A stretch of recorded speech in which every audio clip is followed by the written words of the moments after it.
February 24, 2020, the cargo ship Aressa cruised quietly through the Caribbean Sea, heading towards Greece. Hidden among stacks of illegal goods was something worth hundreds of millions of dollars: 5 tons of coke.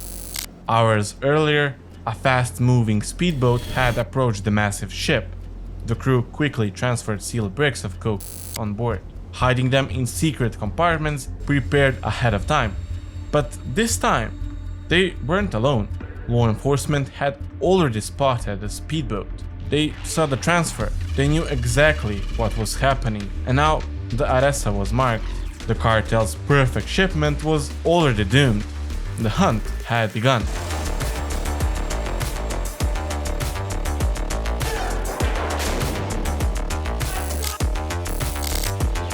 In the world of drug trafficking, logistics are everything. The Balkan Cartel has built one of the most efficient and elusive cocaine distribution networks in the world, moving thousands of kilos from South America into Europe through a highly organized system of storage facilities, transport routes, and maritime drop zones. Before a single gram reaches the streets, the cocaine has already been processed, hidden, and smuggled through a maze of warehouses, container ships, and high-speed boats, all designed to outmaneuver law enforcement.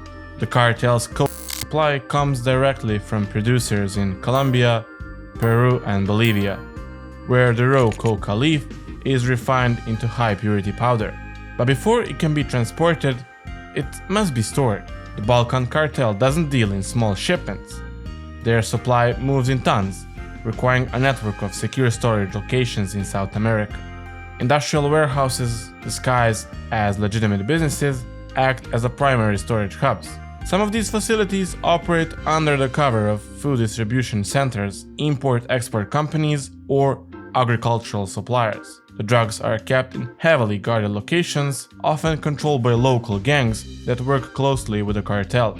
In some cases, storage sites are located near major ports like Buenaventura in Colombia, Callao in Peru, and Santos in Brazil, ensuring quick access when it's time to move the shipments. But before shipping, the coke is carefully packed and hidden within legal goods. Some shipments are embedded in banana and cocoa exports, taking advantage of South America's massive agricultural trade. Others are packed inside wooden crates or shipping pallets, where hollow compartments are designed to store sealed bricks of coke. These methods allow the drugs to blend seamlessly into international cargo without attracting suspicion. Once the coke is packed and ready, the cartel uses multiple strategies to get it onto ships. In some cases, the drugs are loaded directly into shipping containers inside port facilities, often with the help of corrupt port workers who ensure the cargo is not inspected. But this method carries risks. Authorities frequently scan and search containers, especially those coming from known drug-producing countries. To reduce the chance of detection, the cartel also employs a more covert method: transferring coke onto ships while they're already at sea. This is where speedboats come in. Smugglers use high-speed boats to transport cocaine from coastal storage facilities to large cargo vessels waiting offshore. These boats, capable of reaching speeds of over 60 knots, operate mostly at night, making them difficult to track. The handoff happens in designated drop-in zones where crew members aboard the cargo ship pull up large waterproof bags packed with coke. These bags are sometimes attached to the ship's hull using magnets, where they remain until the ship reaches a secondary dropout zone closer to Europe. For ships that don't stop at ports, the coke is placed inside waterproof containers and dropped into the ocean at pre-planned GPS coordinates. Smaller vessels, often disguised as fishing boats, later retrieve the floating packages and transport them to shore, bypassing customs inspections entirely. The use of drop zones has become one of the Balkan Cartel's most effective tactics for avoiding detection.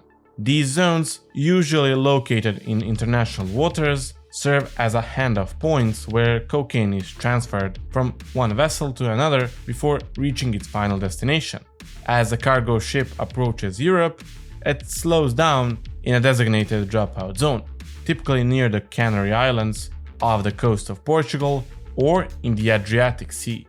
Small speedboats operated by cartel-affiliated crews approach the ship and retrieve the hidden cocaine, either from inside the vessel's hull or from waterproof barrels that were dropped overboard earlier in the journey. These boats then transport the drugs to land, where they're offloaded into trucks and distributed across Europe. Once the cocaine reaches Europe, it is funneled through major ports known for their high-volume traffic, making it easier to slip past customs. The most frequently used ports include Antwerp in Belgium, Rotterdam in Netherlands, and Algeciras in Spain, all of which have become battlegrounds for law enforcement and traffickers. The Balkan Cartel has also established strong connections in Gioia Tauro, Italy, a port partially controlled by 'Ndrangheta, Italy's most powerful mafia organization. This partnership allows the cartel to distribute coke across the European continent with minimal interference.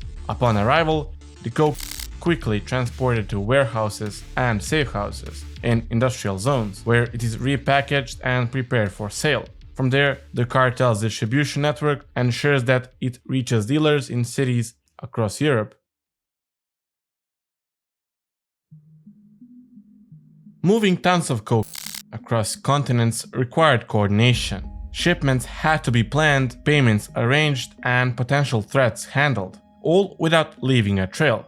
One intercepted call or a leaked message could collapse entire operations. The Balkan Cartel knew this better than anyone. For years they relied on old methods, burner phones, coded messages, and face-to-face meetings. However, as law enforcement improved their surveillance techniques, the cartel needed something better.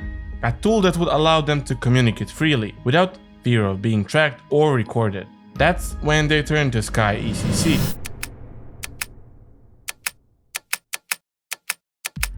Sky ECC wasn't just another messaging app. It was a custom-built, encrypted communication network designed for absolute secrecy. Developed by the Canadian company Sky Global, it was marketed as a privacy tool for professionals, but it quickly became the preferred communication system for criminals across the world.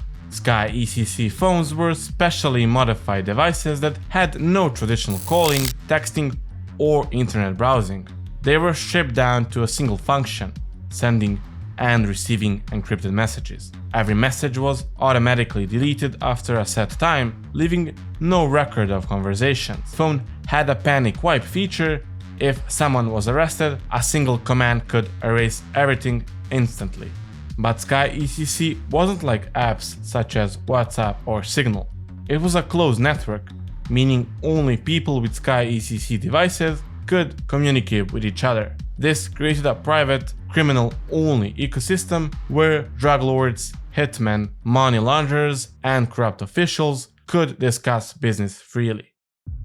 Not everyone in the cartel had access to Sky ECC. It was only used by trusted members, and even among them, there was a hierarchy. High-ranking cartel bosses used Sky ECC for major decisions, while lower-level members still relied on burner phones or coded messages. The phones were incredibly expensive, costing up to $2,500 per device, with an additional monthly fee to stay connected to the network. This ensured that only serious criminals could afford it. Unlike normal phones, Sky ECC devices didn't connect to regular mobile networks. They used private servers and encrypted internet connections, making it nearly impossible for police to track locations or intercept messages. The Balkan Cartel smuggling operations are constantly evolving. Their ability to use both legitimate shipping routes and covert maritime transfers has made them one of the most resilient drug trafficking organizations in the world. Every time authorities intercept a shipment, the cartel adapts, changing routes, updating concealment methods, and shifting drop zones. But in February 2020, one of their most ambitious shipments, the Aressa, was about to expose just how far they were willing to go to control the coke trade. When authorities boarded Aressa, Initial checks seemed routine, just another cargo inspection. But this was different. A drug-sniffing dog immediately became fixated on a seemingly innocuous rope left carelessly aboard the vessel. Investigators quickly realized this rope had recently been in direct contact with cocaine, a crucial oversight that unraveled the entire smuggling operation. Attention swiftly shifted towards reservoir number 9, where officers discovered freshly painted screws, an amateurish attempt to conceal recent tampering. Beneath the newly applied paint lay clear evidence that the tank had been recently opened. Investigators pried open the reservoir and found themselves staring at a staggering sight: 211 carefully wrapped skin packages, totaling over 5 tons of pure cocaine. The bust represented an enormous financial blow, with a street value estimated at 20 million euros lost to the Balkan Cartel. It was a rare slip-up by an organization renowned for its meticulous attention to detail. For law enforcement, it was a powerful reminder that even the most sophisticated criminals make mistakes. Yet, as always, the cartel adapted swiftly. Routes changed, methods were refined, and new shipments set sail. Undeterred by the setback, the Aressa incident illuminated both the relentless determination of traffickers and the equally relentless vigilance required from those seeking to stop them.